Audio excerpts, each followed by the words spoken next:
Muchas gracias, muchas gracias Andrés y muchas gracias a todos por asistir y gracias a Juan Montoro también por aceptar la invitación para ser discursante y sobre todo gracias por permitirme hablar sobre un tema tan áspero que a veces desde el derecho constitucional no se analiza precisamente por tener una vinculación con la economía bastante fuerte, ¿no? Quizás aquí habría que hacer primero dos salvedades. La primera de todas es que precisamente por ser de la estabilidad presupuestaria un tema donde se combinan varias disciplinas como la economía política, la secretaría de la hacienda pública o el derecho constitucional, no suelen haber o no suelen existir estudios integrales sobre la materia que combinen diversas categorías o conceptos que provengan del resto de disciplinas, ¿no?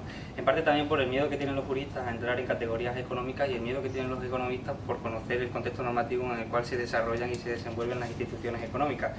Y quizás este sea un intento desde la humildad del planteamiento y desde la humildad de la dimensión de este seminario, un intento de superar parece que razón que hay, ¿no?, entre las diferentes disciplinas, teniendo además un discursante que procede de la Facultad de Economía y que es economista y por tanto no será un complemento porque yo hablaré específicamente sobre un tema desde una dimensión jurídica, ¿no? Y la otra salvedad que quizás hay que hacer es la poca relevancia que históricamente se ha dado dentro del derecho constitucional a la Constitución económica. Siempre en clase, cuando explicamos la Constitución, decimos que la Constitución está integrada por una parte orgánica y una parte dogmática, y nos olvidamos de que la Constitución económica, es decir, el conjunto de previsiones en materia económica de la Constitución, es fundamental porque sin él no se puede dar sustento económico a los derechos fundamentales y la eficacia de los propios derechos, y no solamente de los derechos sociales, sin el sustento material y sin la pretensión de normatividad de ese sustento que tiene la Constitución económica, pues no podría darse. Aparte también a veces se nos olvida que el origen mismo del constitucionalismo clásico, que el origen mismo del constitucionalismo tal y como lo entendemos, es un origen económico. Las revoluciones liberales, las primeras revoluciones que crean las constituciones tal y como hoy las entendemos, las constituciones escritas liberales, son revoluciones que lo que pretenden en un inicio es limitar el poder fiscal del rey. Acordaros de que precisamente en Estados Unidos, de lo que hablaremos ahora con más detalle, el principio de la no imposición sin representación fue la clave en la Revolución norteamericana. Y la propia tripartición de poderes o la propia división del poder, tal y como se plantean desde los liberales, es funcional a la garantía de la propiedad privada o a la garantía de los elementos de la Constitución económica liberal. La división de poderes que no solamente se da de forma horizontal entre los tres grandes poderes del Estado, el judicial, el ejecutivo o el legislativo, sino que también se da de forma vertical, sobre todo en Estados Unidos, mediante la división federal del poder, y que también coadyuva a ello principios del Estado de Derecho, como el principio de generalidad o el tributaria o el principio de legalidad, aparte de la parte dogmática, ¿no?, del reconocimiento y garantía de derechos fundamentales y entre ellos el derecho de la propiedad privada. Todo el edificio que construyen los revolucionarios norteamericanos, todo el edificio que van a construir los revolucionarios liberales en Europa también, va a servir en parte y es funcional para la limitación del poder fiscal de los gobiernos y para la limitación de la Constitución económica. Lo que pasa es que precisamente por esa funcionalidad propia que tiene la división del poder liberal, la división clásica del poder, no se presta demasiada importancia en la posibilidad de constitucionalizar mecanismos concretos de control al poder económico. Jefferson, en una carta, ya saben que Jefferson no escribió ningún libro, toda la teoría política de Jefferson es en cartas.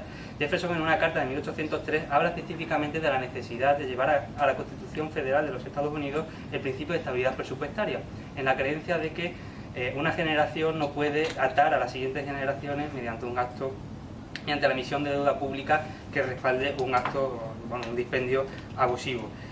Jefferson estaba muy preocupado siempre por la problemática generacional y la legitimidad de la Constitución, cuando decía que cada 40 años tenía que aprobarse una nueva Constitución, y eso lo traslada también al campo de la economía y dice, bueno, una generación no tiene por qué atar a las generaciones siguientes gastando excesivamente y atándolas con la deuda pública. Sin embargo, esa carta de Jefferson se queda en el olvido y nunca se lleva a cabo, y ni se ha llevado a cabo hasta ahora, en la Constitución Federal de los Estados Unidos, la consagración de la estabilidad presupuestaria.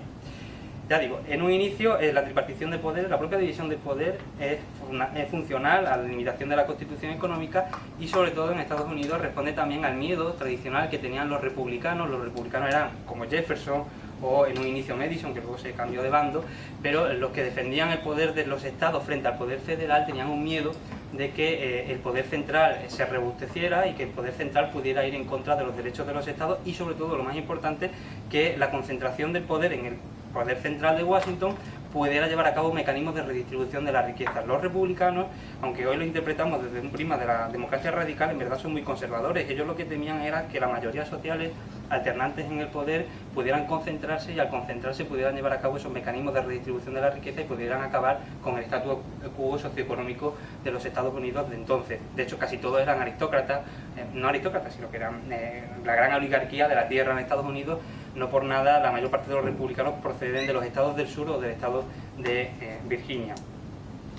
Por tanto, hay que, siempre cuando hablamos de la estabilidad presupuestaria en Estados Unidos, hay que contextualizarla en el contexto, valga la redundancia, de la división de poder de Estados Unidos y sobre todo de las tensiones que ha habido tradicionalmente entre republicanos y federalistas, y sobre todo entre una concepción más democrática que posibilite la concentración del poder para llevar a cabo posibles mecanismos de redistribución o de transformación social, y aquella visión más conservadora que era la propia de los republicanos, donde se defiende sobre todo el poder de los estados y donde lo que se defiende es un estado en general, una concepción de un estado un poco más limitada o un estado incluso mínimo, ¿no? El problema que existe a lo largo del siglo XIX en Estados Unidos es que la propia federalización del país es uno de los problemas que atraviesan toda su historia constitucional. Eso se dice que Estados Unidos no se convierte en federación de forma al final verdadera, ¿no?, hasta la guerra de secesión.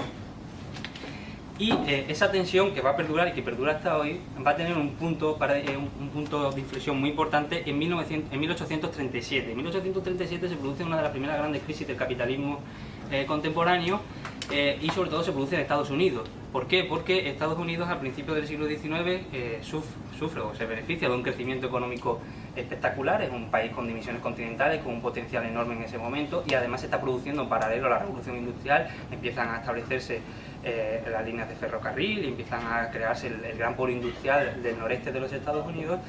Y eso hace que las autoridades y que los poderes locales, sobre todo locales y estatales, inviertan muchísimo dinero en infraestructuras, las infraestructuras que son necesarias para que las condiciones del capitalismo temprano que se está dando en Estados Unidos puedan desenvolverse de forma eficaz. Es cuando se crean los grandes canales, por ejemplo, que unen los grandes lagos con la costa este o con Nueva York, como el canal del Erie, ¿no? Y hace que estos estados y que los municipios de Estados Unidos se endeuden hasta un nivel prácticamente sin precedentes, en la esperanza de que el crecimiento económico continuo iba a respaldar esas deudas en un futuro. El problema es que se produce una burbuja y se produce una crisis económica, y de repente en el 37, del 37 al 45, vemos que todos los estados, y cuando digo todos, que son todos los estados de Estados Unidos, quiebran, y los deudores, que eran prácticamente en su totalidad eran británicos y holandeses, denuncian a los estados norteamericanos. El gobierno federal no los rescata porque hay un principio no escrito en Estados Unidos de no rescate por parte del gobierno federal a los estados y a los municipios, y entonces se ven en la disyuntiva de que o reforman sus constituciones o reforman todo su sistema fiscal para volver a recuperar confianza de cara a los mercados y de cara a las inversiones extranjeras, o los estados van a seguir quebrados durante buena parte del siglo XIX, teniendo en cuenta que luego además viene la guerra de secesión. Y que optan por llevar a cabo reformas constitucionales en todos los estados. Hoy todos los estados de Estados Unidos tienen constitucionalizada la estabilidad presupuestaria, menos Vermont, pero Vermont es un estado un poco raro en Estados Unidos, primero porque son muy pocos, es un estado muy pequeñito, donde está Bernie Sanders, en el noreste, que fue además uno de los estados últimos en incorporarse a la Unión en un inicio, con una influencia francesa muy grande, pero el resto de los estados, los otros 49 estados de Estados Unidos, tienen constitucionalizada la estabilidad presupuestaria, y el origen está en esta crisis, en la crisis del 37, y en la necesidad que tienen los estados federados de Estados Unidos de recuperar la confianza de los inversionistas, de los inversores, y de recuperar la confianza de los mercados para que le vuelvan a prestar dinero. Además hay que tener en cuenta que en la primera mitad del siglo XIX y aún en la segunda, los estados apenas tienen capacidad fiscal, y la capacidad fiscal que tienen es muy reducida, no tienen una gran maquinaria de recaudación de impuestos.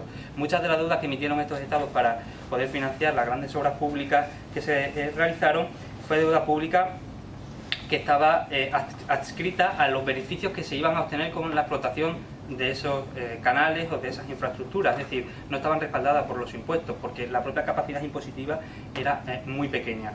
Por tanto, a partir del 37 se inicia una oleada masiva de reformas constitucionales donde, para garantizar, ya digo, esa confianza que se quiere buscar, se constitucionaliza la estabilidad presupuestaria y se constitucionalizan otros mecanismos muy interesantes que no son propiamente de estabilidad presupuestaria, sobre los que próximamente saldrá un artículo mío en la Revista Española de Derecho Constitucional, que le llaman los otros mecanismos de estabilidad presupuestaria, pero está mal dicho. Porque, por ejemplo, uno de ellos, muy famoso en Estados Unidos, es la deuda garantizada. La deuda garantizada es deuda que se emite y que está adscrita a determinados impuestos. Es decir, que la recaudación de determinados impuestos va sí o sí al pago de esas deudas. Y en el caso de que los impuestos sean insuficientes para el pago de esas deudas, el Estado se ve en la obligación constitucional de crear nuevos para pagarlas. Una especie de deuda prioritaria y garantizada constitucionalmente, porque todo está en la Constitución. Otros mecanismos muy interesantes, por ejemplo, es la necesidad que existe en algunos estados, como Maryland, de convocar referéndum para poder emitir deuda pública. El Estado solamente puede emitir deuda pública si el pueblo en referéndum se lo permite.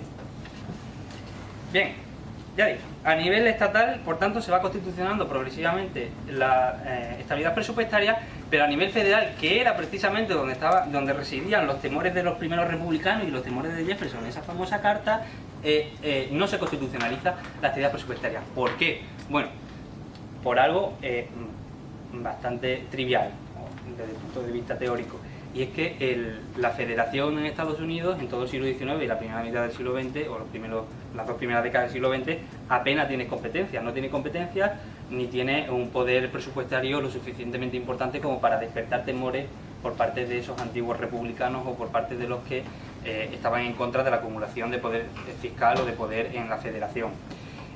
Precisamente, además, que lo apunto brevemente en el artículo, pero es un tema también muy interesante, la mayor parte de la recaudación que llevaba a cabo la federación a finales del siglo XIX era una recaudación que beneficiaba mucho a la clase burguesa. Era una recaudación en torno a los aranceles proteccionistas del mercado. Por tanto, las clases medias, que además son las generadoras de opinión y de opinión publicada y pública, estaban a favor, o había cierta simpatía al aumento del poder federal en Estados Unidos, al aumento del poder de Washington, porque habían visto que era precisamente aumentando el poder federal cómo se garantizaba mejor un mercado interno y cómo se garantizaba mejor la protección frente al comercio exterior, precisamente a través de esos aranceles federales. El problema está en que a partir de los años 30, en todo el mundo, en Europa o en todo Occidente, en Europa y en Estados Unidos, cambian por completo las tornas y el Estado empieza a intervenir de forma más contundente en la economía. En el caso estadounidense, gracias al New Deal, hay una crisis económica a finales del siglo XX que con la aplicación de las ideas, que fue una aplicación posterior porque Keynes no influyó tanto en un inicio, de las ideas keynesianas en la política estadounidense se produce el New Deal y hay una intervención enorme del Estado, pero en este caso del Estado federal en la economía, y eso hace que la capacidad fiscal de la federación, y eso hace que las competencias de la federación a través de las competencias implícitas de la Constitución y la propia intervención de la federación en la economía aumenten exponencialmente en los años 30, 40 y por supuesto después de la Segunda Guerra Mundial con la consolidación del Estado social, que en Estados Unidos es un Estado social sui generis, pero hubo Estado social. Con este auge de la intervención de la federación en la economía, es decir, con el reforzamiento del poder federal, no es extraño que los planteamientos antiguos de los republicanos de ese miedo a la expansión de la federación resuciten. Y en el año 36 un senador, Knudson, propone una reforma constitucional para constitucionalizar la estabilidad presupuestaria a nivel federal, siguiendo el ejemplo de los estados. Pero no tiene la mayoría necesaria que se necesitan.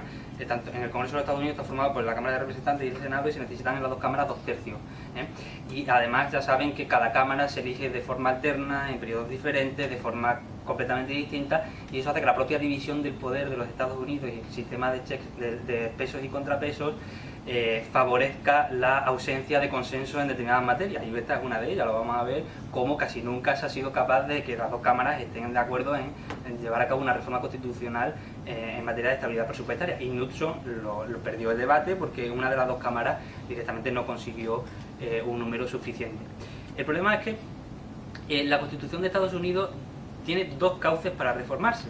Una, que es mediante la acción y la iniciativa del Congreso, y otra que nunca se ha explorado, pero nunca se ha llevado a cabo, en el artículo 5 de la Constitución viene recogida, que es la posibilidad de convocar una asamblea constituyente, una convención constitucional. Esto nunca se ha hecho. Desde la Convención de Filadelfia originaria, que fue la que redactó la Constitución, nunca se ha producido una reforma constitucional mediante convención constitucional, nunca se ha producido un proceso constituyente en Estados Unidos de raíz nueva. En el año 38, 2 años después de la proposición de la reforma de Knudson, una asociación, que la Asociación de Contribuyentes Norteamericanos, de un matiz claramente conservador, exploró esta vía. ¿Cómo se convoca una convención constitucional en Estados Unidos? Bueno, hay que convencer a los estados para que envíen requerimientos al Congreso, y los requerimientos que envían, si se consigue al menos 2/3 de requerimientos, 2/3 de todos los estados, se convoca Asamblea Constitucional, ¿sí? Se convoca Convención Constitucional. 2/3, hay 50 estados, son 34. Si hoy se consiguieran 34 requerimientos, se convocaría por primera vez en la historia de los Estados Unidos una convención constitucional que podría modificar toda la constitución de los Estados Unidos. Bien, para que se hagan una idea de la importancia, hoy hay 30 estados que tienen un requerimiento en la materia, en estabilidad presupuestaria, es decir, solamente faltan 4. ¿Por qué? Porque desde el año 38, que esta asociación empieza a convencer a los estados para mandar requerimientos al Congreso, desde el 38, los requerimientos, una vez que se emiten, no decaen, no caducan, no prescriben.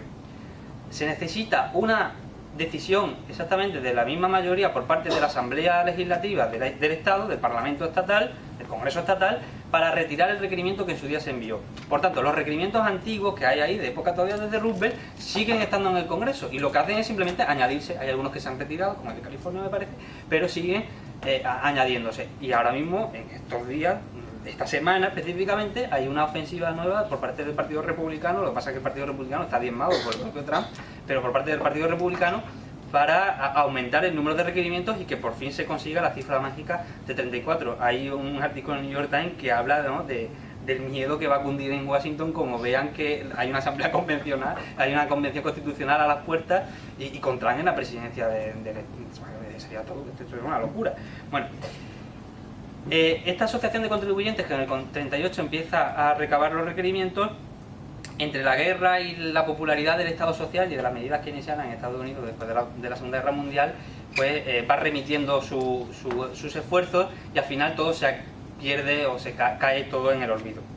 Pero llegan los años 70, y en medio de una recuperación de los ideales liberales, el famoso neoliberalismo, que no es que surja, pero ahí sí, digamos, surge a la palestra, y sobre todo de una crisis enorme de representación que se produce en Estados Unidos como consecuencia, entre otras, de la guerra de Vietnam y de la crisis económica del petróleo, se recrudece, se reaviva de nuevo la intención por parte de los sectores más conservadores de Estados Unidos de llevar a la Constitución Federal la estabilidad presupuestaria. Y aquí es curioso que en los años 70 no solamente van a ser los conservadores, sino que eminentes demócratas como el entonces gobernador, y hoy también gobernador, porque es un hombre que casi no tiene es inmortal, como el cuento de Borges.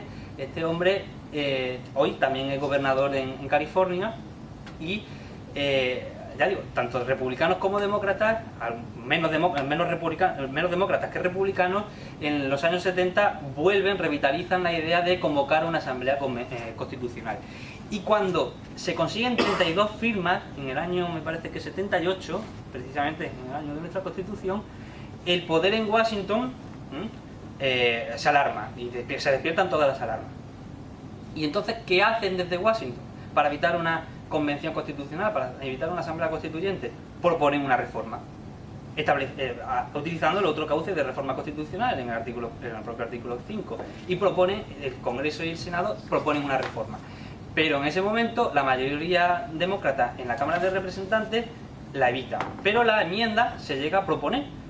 Y la enmienda de final de los años 70 será el patrón que establezca, será el patrón que se ha seguido hasta ahora en las sucesivas enmiendas que ya desde el Congreso, es decir, ya desde el poder establecido, se han ido presentando.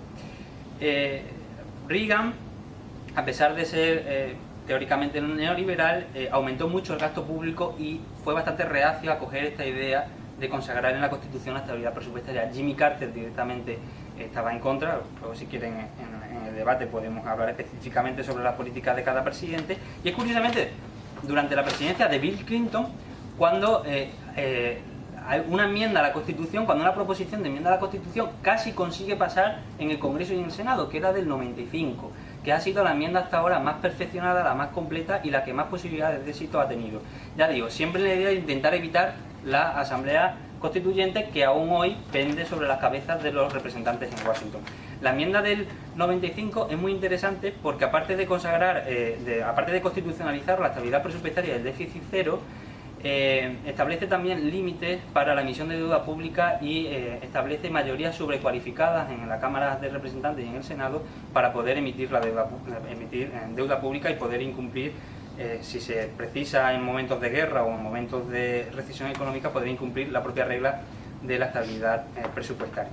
Bueno, de este contexto, que muy rápidamente he tenido que describir, se deduce una determinada problemática y determinadas consecuencias que pueden ser válidas y que pueden ser, digamos, muy didácticas a la hora de analizar la problemática constitucional de la estabilidad presupuestaria en Europa.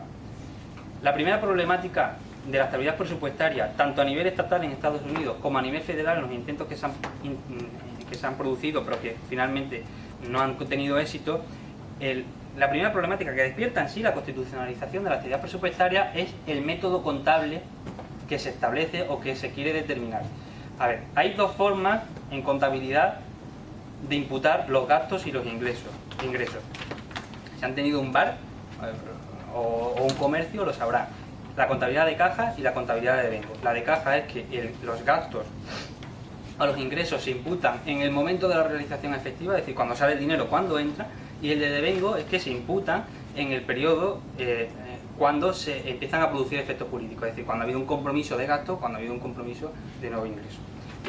Esto, que es algo de técnica económica, o que es algo puramente económico, si no se establece en el artículo que constitucionaliza la estabilidad presupuestaria, ya tenemos un problema, porque ¿qué procedimiento o qué método contable se sigue? Y esto en los estados de Estados Unidos ha dado múltiples problemas. Por ejemplo, en Iowa, es muy interesante este caso, es uno de los estados donde la Constitución tiene una cláusula de estabilidad presupuestaria más rígida, ¿sí? Una cláusula de estabilidad presupuestaria muy contundente. Y el Estado llevaba años queriendo hacer una macrocárcel. Ya saben que una de las principales inversiones de la política pública en Estados Unidos son las cárceles. Pero claro, no podía porque no puede incurrir en déficit y no tenía dinero suficiente. No puede incurrir en déficit, no puede emitir deuda pública y no podía construir una cárcel. Entonces, ¿qué hizo? Durante varios años fue acumulando superávits para que, llegado un año en concreto, poder tener el dinero suficiente y construir la cárcel.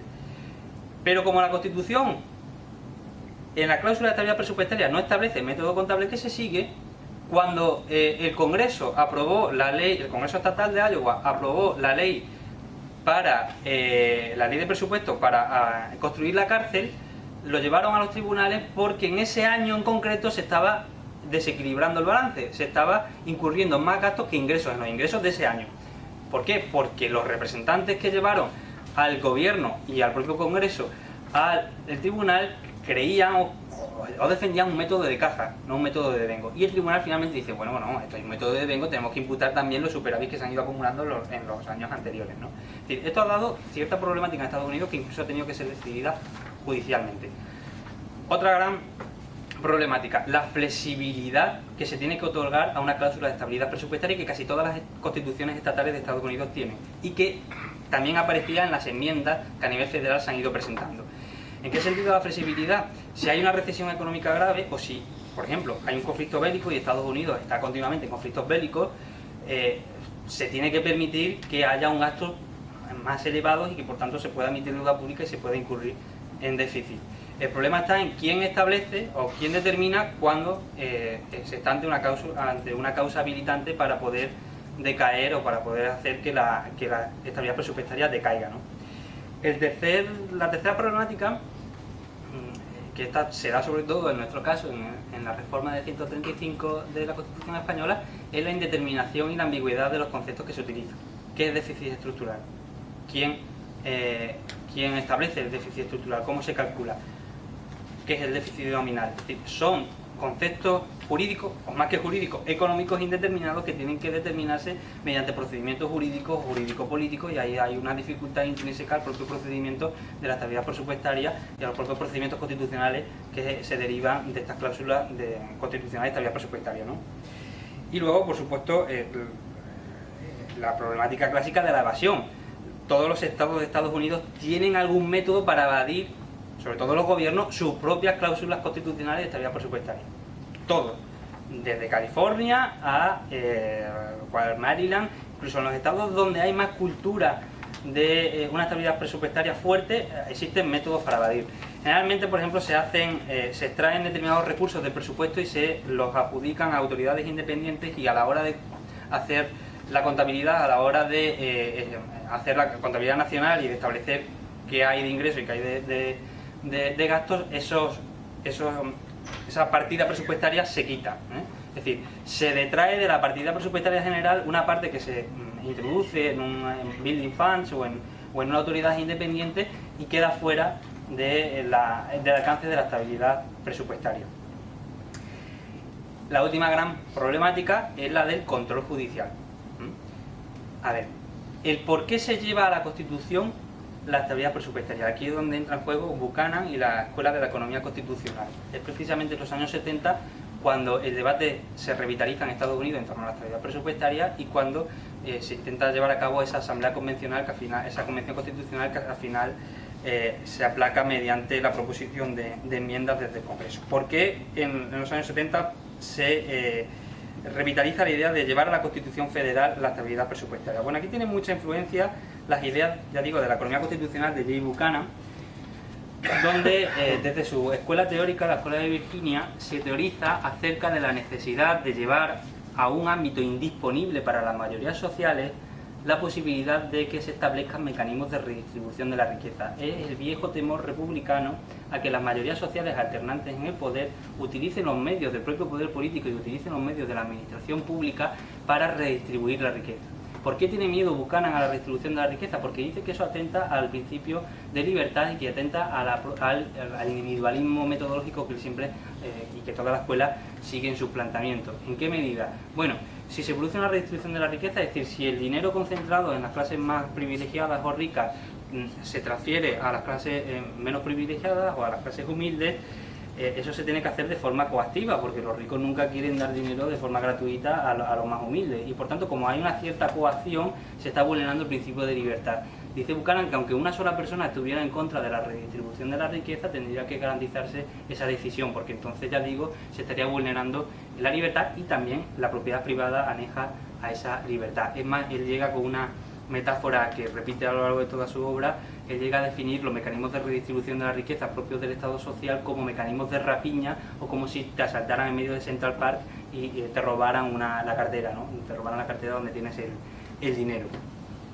Por tanto, ahí reverbera el miedo republicano al poder político y el miedo republicano a la posibilidad de transformación social democrática, pero por otro lado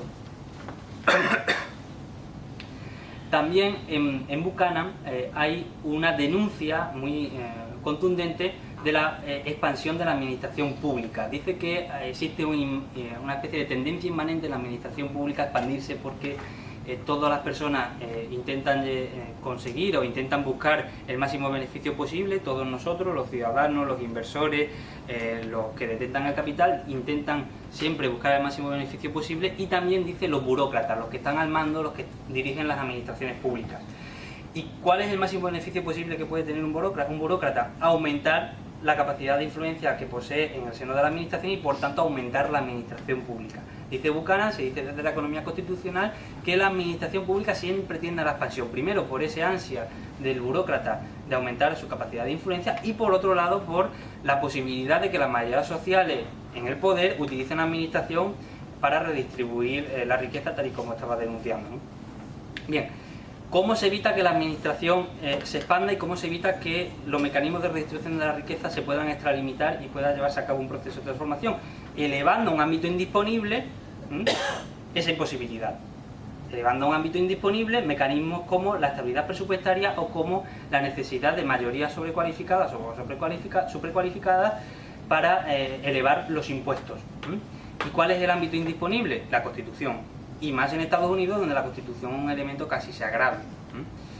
La Constitución es un ámbito indisponible o un ámbito indecidible, por lo menos en el ámbito de la política diaria. Es verdad que se puede modificar mediante los procedimientos de reforma constitucional, pero claro, en el ámbito de la política diaria, si las mayorías sociales se van alternando, no pueden modificarlo. Por tanto, la Constitución es el mejor lugar donde puede residir la constitucionalización, donde puede residir la estabilidad presupuestaria, donde pueden residir los límites al leviatán que llama Buchanan, a los límites a la expansión de la administración y a la expansión del Estado. De ahí que él se centre en la Escuela de Virginia, sea prácticamente más constitucionalista que economista. De hecho, la mayor parte de sus grandes contribuciones son casi jurídicas y entran en ámbitos como el de la filosofía política o la filosofía del Estado. Estas ideas de Buchanan no solamente van a tener incidencia en la posibilidad de reformar la Constitución Federal de los Estados Unidos, sino que también van a provocar en cierta medida la revolt tax en los años 70, donde en muchas constituciones estatales se establecen límites expresos al aumento de impuestos. Por ejemplo, la Proposición 13, muy famosa en California, que se aprobó en el año 78, si mal no recuerdo, donde se determina que los impuestos en materia de la contribución, lo que aquí llaman en España llamamos la contribución, los impuestos inmobiliarios no pueden elevarse, y para poder elevarse se necesita una mayoría determinada o incluso referéndum, ¿no? Porque si por un lado establecemos la estabilidad presupuestaria por arriba, es decir, la incapacidad o la imposibilidad del Estado para poder incurrir en déficit público mediante la emisión de deuda, y por otro por abajo evitamos o dificultamos desde la Constitución que se puedan elevar los impuestos, que se puedan crear nuevos impuestos, que estamos provocando que el Estado al final no tenga margen de maniobra en el ámbito de la Constitución económica, no tenga margen de maniobra en su ámbito de discrecionalidad económica y en su ámbito de posibilidad de intervención en la economía. Si eso luego lo sumamos, como ahora voy a hablar, al contexto normativo de la Unión Europea, se produce casi un automatismo, que comentaba el otro día con la profesora Sefa Redaura en un seminario muy parecido, un automatismo que hace que el Estado social se vaya recortando. Bien, este debate de Estados Unidos ha pasado, y ya con esto me estoy pasando de tiempo, como... Vale. Ha pasado también, se ha trasladado a la Unión Europea. Buchanan precisamente en los últimos artículos de su vida hace menciones expresas a la Unión Europea, porque dice que en el ámbito de los estados, tanto a nivel federal en Estados Unidos como en los estados europeos, existe una dificultad intrínseca para poder llevar a cabo la constitucionalización de la estabilidad presupuestaria, debido a que el marco de representación y al marco de identificación simbólica ciudadano-estado es mucho más potente en el seno de los estados.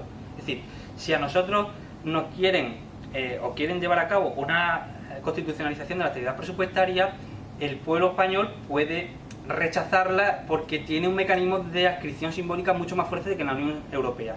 Si se lleva a cabo la constitucionalización en el ámbito europeo, si se lleva a cabo la juridificación del principio de estabilidad en el ámbito europeo, como que aquello es una cosa rara que está por ahí en Bruselas y que no conocemos mucho ni lo conocemos a primera mano, y sobre todo donde no hay un demos europeo articulado, donde hay unos medios de comunicación europeos articulados que puedan hacer frente, pues el sitio óptimo, dice Buchanan en sus últimos artículos, con una clarividencia absoluta, el sitio óptimo para consagrar políticamente la estabilidad presupuestaria es en el marco de los tratados y en el marco del derecho internacional, donde no existe esos mecanismos, ¿no?, de identificación pueblo-estado, de identificación ciudadanía-estado, esos mecanismos simbólicos que puedan provocar o que puedan posibilitar el rechazo democrático. Y es precisamente en la Unión Europea donde progresivamente, a partir del Tratado de Maastricht, se va estableciendo o se va juridificando la estabilidad presupuestaria, los criterios de convergencia, el pacto de estabilidad y crecimiento, pero en un inicio de forma muy endeble, porque los mecanismos de sanción son prácticamente inexistentes, y si existen no se cumplen. Acordaros que Alemania y Francia incumplieron las reglas del pacto de estabilidad y crecimiento, incumplieron las reglas de estabilidad presupuestaria y de deuda pública, y nadie les sancionó, porque claro, en Alemania y Francia, si hubiera sido Malta, pues a lo mejor la cosa hubiera sido diferente. Pero con el surgimiento de la crisis económica, con el estallido de la crisis económica a partir de 2007-2008, la Unión Europea empieza a reformarse y se empiezan a configurar lo que se denominan los mecanismos de gobernanza económica, entre los cuales figura de forma muy destacada el Tratado de Estabilidad, Coordinación y Gobernanza, que ha entrado en vigor en el 2013. Tratado de Estabilidad, Coordinación y Gobernanza que jurídicamente establece la obligación por parte de los Estados miembros de la estabilidad presupuestaria y de la regla de oro del déficit presupuestario, porque no se puede incurrir en un déficit superior al 0,5 del PIB. Y no se puede tampoco superar el 60% de deuda pública. El problema de estos mecanismos de gobernanza económica y el propio problema del Tratado de Estabilidad, Coordinación y Gobernanza es su dudosa legitimidad democrática. Me explico. ¿Cómo desde un tratado internacional, como es el Tratado de Estabilidad, Coordinación y Gobernanza, se puede obligar a los Estados a reformar su Constitución? Porque este tratado, en el artículo 3, obliga a los Estados a incorporar en sus ordenamientos constitucionales, dicen constituciones o normas de similar valor, la estabilidad presupuestaria. Es decir, que los gobiernos de los Estados miembros, que son los que al final ratifican un Estado, aunque en el caso español sea con mayoría absoluta, están ratificando una obligación internacional que vincula a sus Estados a reformar, que les obliga a reformar la Constitución. Está puenteando el mecanismo clásico de reforma constitucional. Aunque al final se tenga, por supuesto, que canalizar mediante el mecanismo de reforma constitucional, eso por supuesto. Pero desde el punto de vista puramente democrático, pues desde el punto de vista de la teoría de fuente, es muy raro que un tratado internacional me obligue a mí a reformar mi propia Constitución cuando el tratado internacional, su legitimidad en parte depende, ¿no?, pues de la propia Constitución. Eso por un lado. Primer problema, el de la legitimidad democrática. Segundo problema, el prácticamente inexistente encaje constitucional, en sentido lato, en sentido extenso, ¿no?, de estos mecanismos de gobernanza económica y en concreto el Tratado de Estabilidad, Coordinación y Gobernanza en el edificio de la Unión Europea. ¿Por qué? Porque este tratado no es un tratado de la Unión Europea, es un tratado que se ha firmado al margen de la Unión, es un tratado intergubernamental. Pero aparte tiene la paradoja de que aun siendo un tratado ajeno a la Unión Europea, establece competencias y atribuye obligaciones y determinados deberes a las instituciones de la Unión Europea. Es decir, que desde un tratado ajeno a la Unión se están determinando competencias de la Unión Europea y se están determinando el margen de acción de determinadas instituciones como la Comisión. Esto es la famosa sentencia Pringle en torno al MEDE, ¿sí?, al mecanismo de estabilidad presupuestaria, mecanismo de estabilidad financiera, que es el mecanismo de rescate, que también es un mecanismo que se ha establecido mediante un tratado intergubernamental ajeno al acervo comunitario y sobre todo ajeno al procedimiento comunitario, porque la explicación que se ha dado por parte de los gobiernos es que se ha aprobado este tratado al margen de la Unión Europea porque si no había determinados países que no lo iban a firmar. Mentira.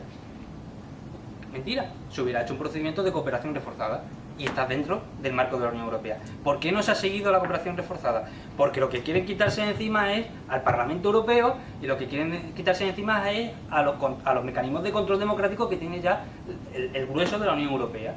De hecho, si vemos que en los nuevos mecanismos de gobernanza económica, como el semestre europeo, como las decisiones del MEDE o como las decisiones en el procedimiento de desequilibrios económicos y tal, el Parlamento Europeo no tiene voz. Directamente no tiene voz. Y si tiene, no tiene voto.